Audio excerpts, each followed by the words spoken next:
বন্ধ করতে হবে। মোটর ভেহিকেল আইন 2019 শ্রমিক নিরাপদ। All India road transport workers federation দিচ্ছে না। All India road transport workers federation না বলে আজকে পার্লামেন্ট অভিযান সফল করুন। সারা দেশে মোটর ভেহিকেল অ্যাক্ট সংশোধনের নামে যে সংশোধনী বর্বরোচিত, আমরা সোজা ভাষায় বলবো এটা বর্বরোচিত সংশোধনী। আমেরিকার আইনের সঙ্গে সাযুজ্য রেখে ভারতবর্ষে আইন করা হয়েছে। রাস্তাগুলো খারাপ, যানবাহন চলার অনুপযুক্ত, সেখানে গিয়ে তাদের উপর মামলা ঠুকিয়ে দেওয়া হয়। জেলের ব্যবস্থা, জরিমানার ব্যবস্থা বিশাল আকার ধারণ করেছে। কোটি কোটি টাকা সেখানে এই জেল জরিমানা আদায় তারা আদায় করছে।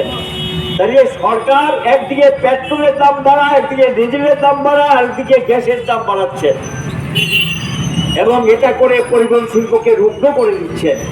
এখানে বিরাট অংশের শ্রমিক আজকে কর্মহীন হয়ে যাচ্ছে। সাধারণ মানুষের উপর ভাড়ার চাপ পড়ছে, জিনিসপত্রের দাম বাড়ছে। পেট্রোল ডিজেলের থেকে ট্যাক্স নিয়ে ক্ষান্ত হননি। রাজ্যে রাজ্যে বিভিন্ন ট্যাক্স 100 গুণ 200 গুণ পর্যন্ত বাড়িয়ে দিয়েছেন। বিভিন্ন ট্যাক্স, রিনিউ ফি বাড়িয়ে দিয়েছেন, ফিগুলো বাড়িয়ে দিয়েছেন। এই যে অবস্থা, এই অবস্থায় একদিকে আয় উপার্জন কমছে, আরেকদিক দিয়ে উপর তাদের উপর চাপ পড়ছে। এটাই প্রতিবাদ করছে এবং এই প্রতিবাদই আজকে মিছিল সংগঠিত করা হচ্ছে। আমরা সরকারকে বলবো, তারা মানুষ, তারা যদি 2-4 দিন গাড়ি না চালায় দেশ স্তব্ধ হয়ে যাবে, রাজ্য স্তব্ধ হয়ে যাবে, জীবনযাত্রা স্তব্ধ হয়ে যাবে। এরা যে মানুষ, এটা স্বীকৃতি চায়, এরা অধিকার চায়, এরা মর্যাদা চায়, এরা সম্মান চায়। বামফ্রন্ট সরকারের সময়ে মর্যাদা, সম্মান, অধিকার, ইজ্জত তাদের সুরক্ষিত ছিল।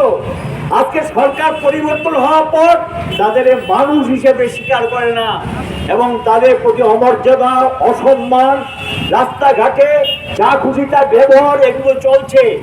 এটার বিরুদ্ধে শ্রমিক শ্রেণীকে ঐক্যবদ্ধ হতে হবে। দেশব্যাপী আন্দোলন শুরু হয়েছে। আগামী দিনে গোটা দেশ এই শ্রমজীবীরা অচল করে দেবেন ভারত সরকার যদি তার নীতি না পাল্টায়।